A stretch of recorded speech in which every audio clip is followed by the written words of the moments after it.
Imagine waking up one morning and realizing that every struggle you've ever faced, every ache, every illness, every moment of confusion stems from a single horrifying truth. And none of it is your fault: your trembling hands, your shortness of breath, your clouded mind. All trace back to decisions made long before you were born. Decisions made by people obsessed with one thing: keeping their bloodline pure. You discover your mother is also your cousin, your father, your uncle, your grandmother. She's somehow also your great-aunt. Your family tree isn't a tree at all. It's a twisted vine, choking itself in its own coils. You are not the product of love. You are the result of a calculated plan, a breeding program disguised as tradition, designed to protect power and wealth, no matter the human cost. This isn't fiction. This was the real fate of countless royal women throughout history, trapped by genetics, punished for politics, and born into suffering they never asked for. Before we explore the forgotten lives of these women, if you're drawn to stories hidden beneath the surface of history, don't forget to like, subscribe, and drop a comment letting me know where in the world you're watching from. It's incredible how these ancient tales are connecting us across time and continents. Now, to understand the torment these women endured, we must first understand the twisted logic behind it. For centuries, European royalty believed they were different, divinely chosen, set apart from common blood. To preserve their sacred lineage, they married within their own families, cousins, uncles, even siblings. By the 1500s, Europe's ruling houses had become one enormous, incestuous web spinning tighter with every generation. What they didn't understand, what they couldn't understand, was that they were creating a genetic time bomb. The Habsburgs, rulers of Austria and Spain, perfected this deadly art. Their unofficial motto might as well have been, "Let others wage war, you, happy Austria, marry." But their marriages were far from happy. They were biological tragedies waiting to unfold. Let's begin in Vienna, 1634. In the opulent shadows of the Hofburg Palace, a child is born. Maria Anna of Austria. From the moment she enters the world, she is cursed not by God but by genes passed down through generations of inbreeding. Her spine twists unnaturally. Her jaw juts forward so severely she can hardly chew. Eating becomes an ordeal, every meal a battle of careful bites and shallow breaths, yet her physical pain is nothing compared to the emotional toll. Maria Anna grows up surrounded by portraits of her ancestors, and in every painted face, she sees a reflection of herself. A twisted spine here, a protruding jaw there. She comes to understand the heartbreaking truth: she is not alone. She is simply the latest in a long, tragic lineage of genetic sacrifice. Doctors call her condition mysterious. Priests whisper of divine punishment, but no one says it outright. Her suffering is the result of her family's obsession with bloodline over well-being. She spends her life behind drawn curtains, hidden from the world.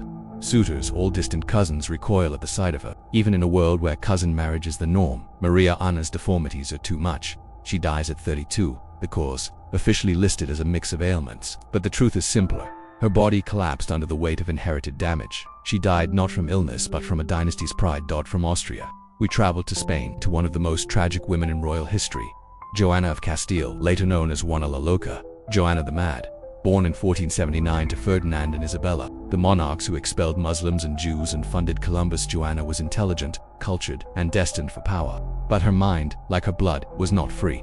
Her parents were cousins, one strand in Europe's ever-tangling royal web. The genetic vulnerabilities were there from the beginning, quietly woven into her DNA.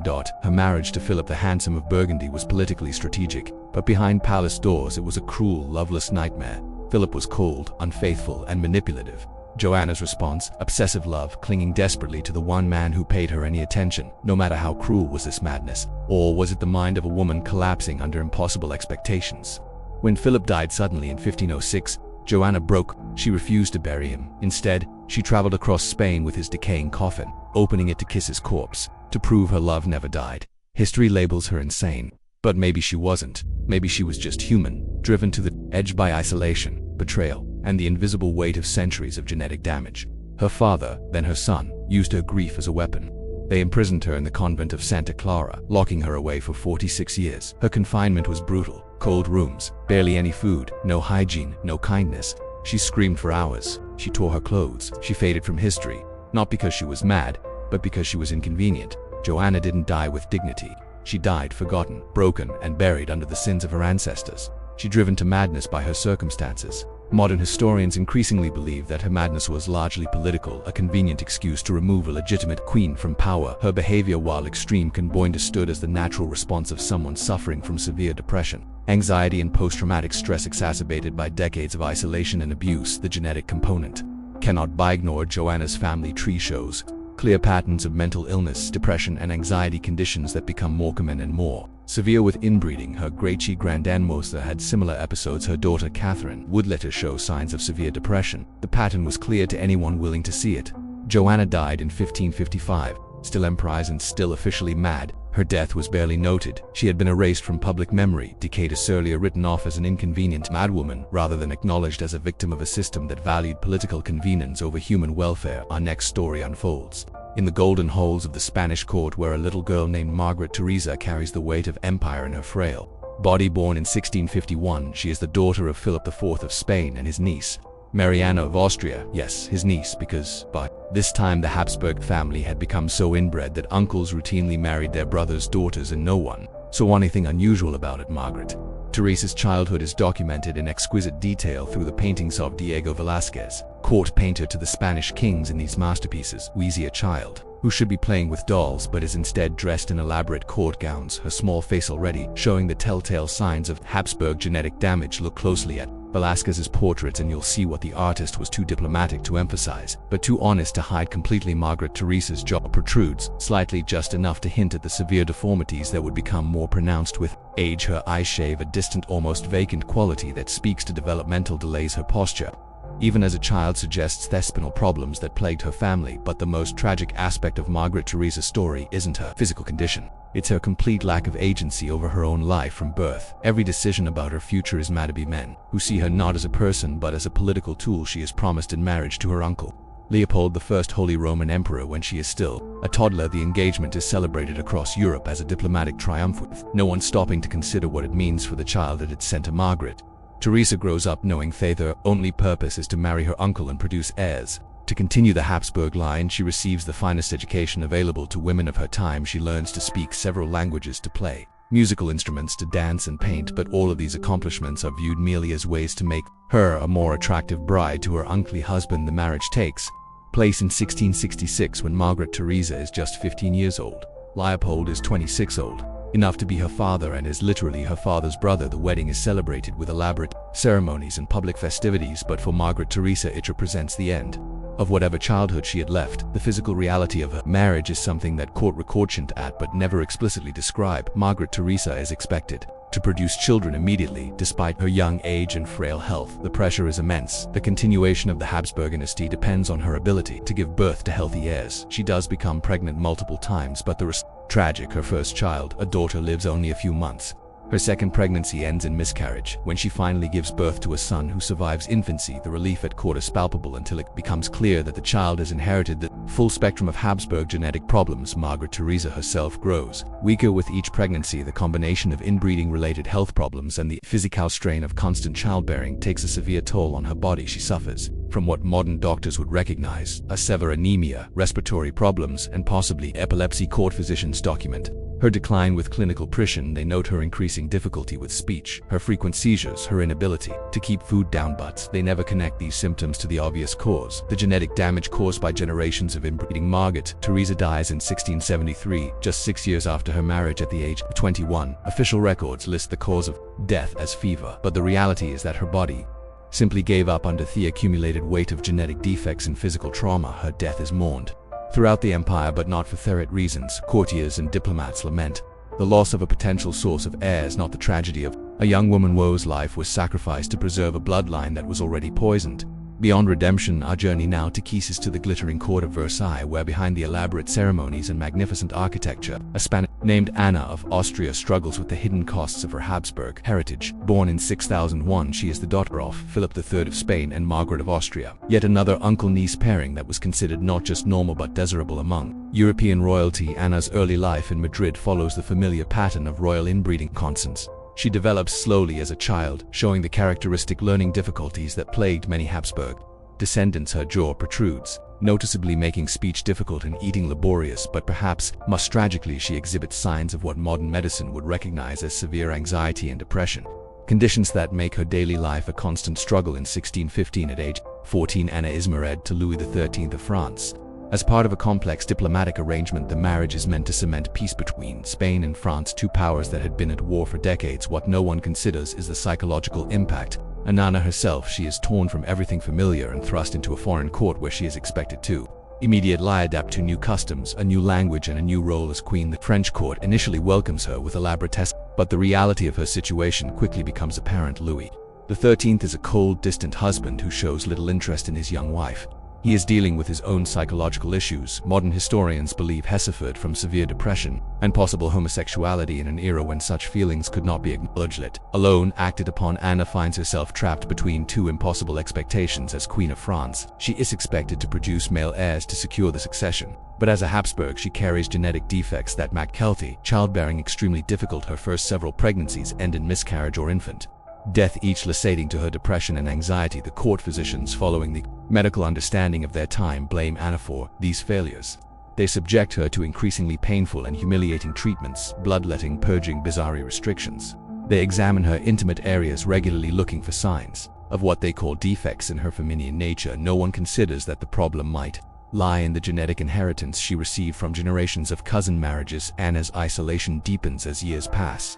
Without a surviving heir, she becomes the target of court gossip and political intrigue. Nobles whisper that she is cursed, that God disapproves of the Spanish marriage. France needs a new queen. The pressure becomes so intense that Anna begins to show signs of what modern medists would recognize as severe agoraphobia. She becomes afraid to appear in public, spending days at a time hidden in her private apartments. Her relationship with Louis XIII deteriorates further as both partners blame each other for their childlessness. They begin living essentially separate lives, coming together only when court protocol demands it. Anna turns to religion for comfort, spending hours in prayer and developing an almost obsessive devotion to Catholic ritual. The miracle, when it finally comes, seems almost too good to be true. After 23 years of marriage, Anna gives birth to a healthy son, the future Louis XIV, the Sun King. The birth is celebrated throughout France as a sign of divine favor, but for Anna it represents both triumph and renewed terror. She knows that her primary value lies in her ability to produce heirs, and now she faces the pressure to repeat this success. A second son, Philip, is born 2 years later, securing the succession and finally giving Anna some relief from the constant pressure. But the physical and emotional toll of her years of suffering cannot be undone. Anna remains a deeply anxious, depressed woman who finds little joy even in her eventual success as a mother. Her later years are marked by increasing physical problems, digestive vices, respiratory difficulties, and what court doctors describe as melancholy attacks that leave her bedridden 4 days at a time.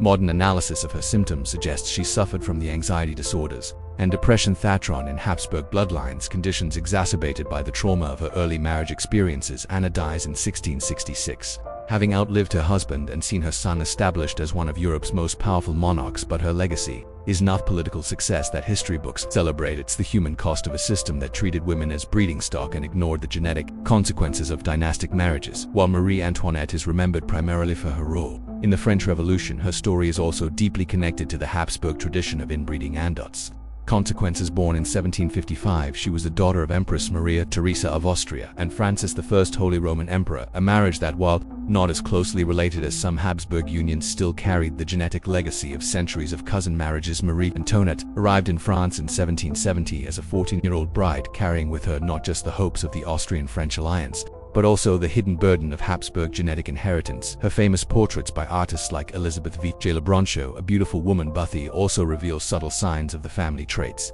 The slightly protruding lower lip, the distinctive Habsburgerline that had become more pronounced with each generation of inbreeding. But Marie Antoinette's real struggles weren't immediately visible. Like many Habsburg descendants, she suffered from what court physicians described as feminine difficulties. Severe menstrual problems, frequent miscarriages, and what modern medicine would recognize as hormonal imbalances, likely caused by genetic factors. Her marriage to future Louis XVI was troubled from the beginning, but not in the way that gossips assumed. Both young people were dealing with their own genetic inheritances. Louis XVI showed signs of developmental delays and social awkwardness that made intimacy difficult, while Maria Antoinette struggled with the anxiety and depression that had plagued Habsburg women for generations. The pressure to produce an heir was immense. For 7 years, the marriage remained unconsummated, leading to vicious rumors about both partners. Court physicians examined Marie Antoinette, looking for physical reasons for the couple's failure to conceive. What they didn't understand was that both partners were dealing with psychological and possibly physical issues stemming from their inbred heritage. When Marie Antoinette finally did become pregnant, her difficulties continued. Her first pregnancy was marked by severe morning sickness, anxiety, and what modern doctors would recognize as prenatal depression. Her daughter, Marie These, was born healthy, but subsequent pregnancies were marked by miscarriages and infant deaths that took a severe psychological toll. The most tragic aspect of Marie Antoinette's story is how her genetic inheritance intersected with the political catastrophe of the French Revolution. Of anxiety and depression, possibly exacerbated by inbreeding-related hormonal issues, made it difficult for her to navigate the complex political situation.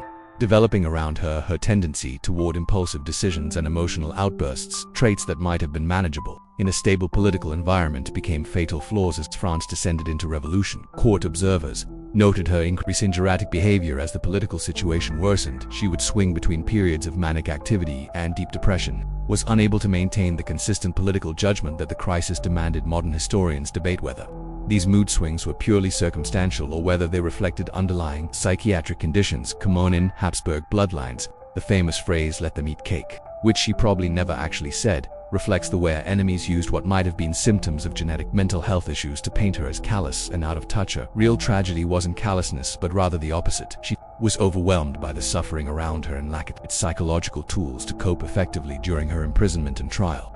Maria Antoinette showed remarkable courage, but also signs of the dissociative episodes that had affected other Habsburg women under extramestress guards.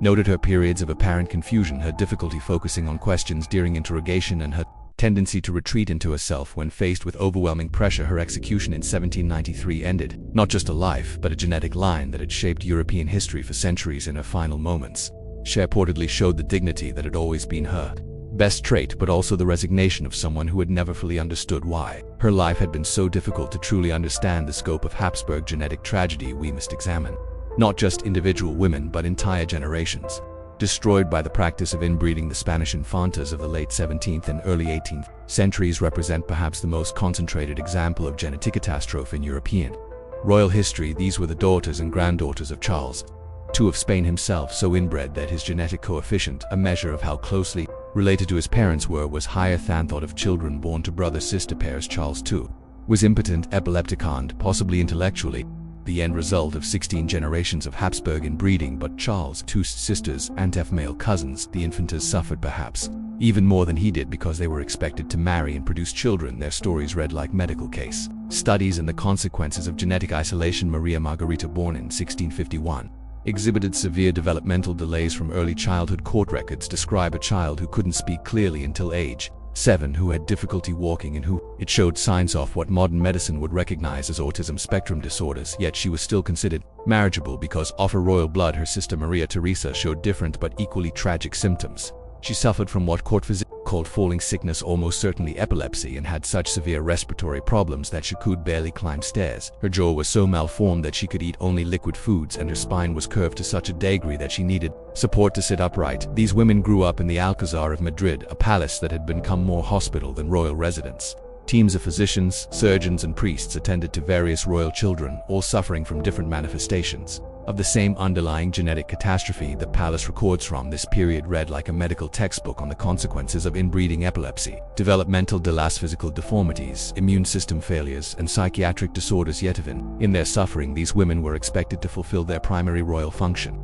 producing heirs. Moraga negotiations continued despite their obvious unfitness for childbearing. European courts received detailed medical reports on their conditions, not out of concern for their welfare, but to assess their potential value as breeding stock. Maria Margherita was eventually married to her cousin Leopold I, Holy Roman Emperor, the same man who had previously been married to Margaret Theresa. The marriage was a disaster from beginning. Maria Margherita's developmental delays made it impossible for her to understand her marital duties, while her physical problems made consummation extremely difficult. The psychological torture of these cannot be overstated. These women grew up knowing that their only value lay in their ability to produce children, yet their genetic inheritance made healthy childbearing nearly impossible. They lived with the constant fear of pregnancy, knowing that each conception risked not only their own lives, but would likely produce children of even more damage than themselves. Court records from this period reveal the human cost and heartbreaking details between royal women describe miscarriages, infant deaths, and the constant fear that accompanied each pregnancy. They write of children born so deformed that they couldn't survive outside the womb, of babies who lived only days or weeks before succumbing to genetic defects. The psychological impact was devastating. Many of these women developed what modern psychiatry would recognize as severe anxiety disorders, depression, and post-traumatic stress. He became reclusive, afraid to appear in public, ashamed of their appearance and their failures. As wives and mothers, perhaps most tragically, they often blamed themselves for their inability to produce healthy heirs. The genetics that would explain their condition wouldn't be developed for centuries, so they interpreted this as personal failures or divine punishment. This self-blame added another layer of suffering to lives already overwhelmed by physical and emotional pain. To fully understand these women's stories, we must examine the genetics that explains their suffering. When closely related individuals reproduce, their children have a higher chance of inheriting 2 copies of harmful recessive genes in a healthy, genetically diverse population. These harmful genes are usually masked by normal copies inherited from unrelated parents, but when cousins marry cousins, generation after generation, as the Habsburgs did for centuries, harmful genes accumulate and compound. Each generation becomes more likely to express genetic disorders that would normally remain hidden. This process, called inbreeding depression, affects not just physical traits but also mental health, immune function, and fertility. The Habsburg jaw, technically called mandibular prognathism, is one of the most visible examples of this. This trait became more pronounced with each generation of inbreeding, eventually becoming so severe that some Habsburg descendants couldn't properly close their mouths or chew solid food. But the visible deformities were just the tip of the iceberg. Modern genetic analysis suggests that Habsburg descendants also suffered from increased rates of epilepsy, intellectual disabilities, anxiety disorders, depression, and immune system deficiencies. Many of the mysterious illnesses that plagued royal women were likely autoimmune disorders caused by genetic damage. The fertility problems that affected so many Habsburg women can also be explained by genetics. Inbreeding increase the likelihood of genetic incompatibilities that make conception difficult and pregnancy dangerous. The high rates of miscarriage and infant mortality in Habsburg bloodlines weren't due to medical ignorance alone. They were an inevitable result of genetic damage accumulating over generations. Perhaps most tragically, the psychological problems that affected women like Joanna of Castile and Marie Antoinette can be understood as genetic predispositions to mental illness being triggered by environmental stress. These women weren't inherently mad, they were to anxiety and depression, conditions that were then exacerbated by the impossible pressures of their royal positions. What makes these stories even more tragic is how the system perpetuated itself despite obvious evidence of its harmful effects. Royal courts had extensive records documenting the health problems that plagued inbred bloodlines, yet they continued arranging cousin marriages for political advantage.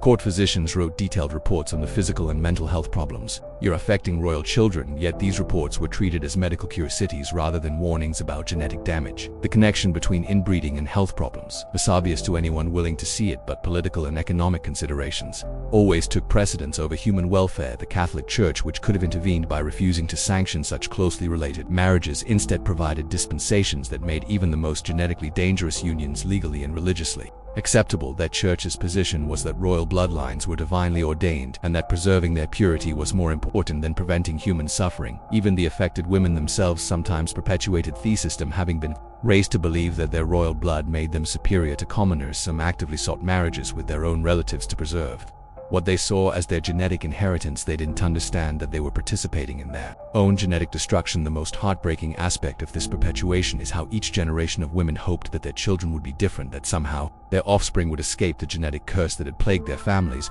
For centuries they endured pregnancy after pregnancy, miscarriage after miscarriage, hoping against hope that the next child would be healthy. The Habsburg genetics experiment finally came to an end with Charles II of Spain, whose death in 1700 without heirs sparked the War of Spanish Succession. Charles II was so genetically damaged that he was impotent and possibly intellectually disabled, the final tragic endpoint of centuries of inbreeding. His death marked not just the end of the Spanish Habsburg line, but the beginning of a slow recognition that royal inbreeding was unsustainable. While cousin marriages continued among European royalty, they became less common and less closely related as courts began to understand the genetic risks involved. The women whose stories we've explored were victims of a system that valued political convenience over human welfare, genetic purity over genetic health. They suffered and died not because of personal failings or divine displeasure, but because their ancestors made choices that prioritized short-term political advantage over long-term genetic consequences. Their legacy is not just a historical record of their suffering, but the scientific understanding that grew from studying their genetics owes much to the tragic Habsburg experiment, and inbreeding their pain contributed to our understanding of how genes work and why genetic diversity is essential for human health. While royal inbreeding on this scale is largely a thing of the past, the forces that created these tragedies still exist in different forms. Isolated communities around the world still practice cousin marriage, often with similar genetic consequences. The fundamental tension between preserving cultural traditions and protecting genetic health continues to play out in various contexts. More broadly, these stories remind us of the dangers of treating people as means to an end rather than as individuals vegan of dignity and choice. The Habsburg women were reduced to their reproductive function, valued only for their ability to produce male heirs and preserve bloodlines. Their individual needs, desires, and welfare were secondary to political considerations. This dehumanization isn't unique to royal courts of the past. Throughout history and continuing today, women have been reduced to their reproductive capacity, their worth measured by their ability to produce children for the benefit of others. The Habsburg tragedy is an extreme example of a pattern that continues in various forms. Thanks for watching.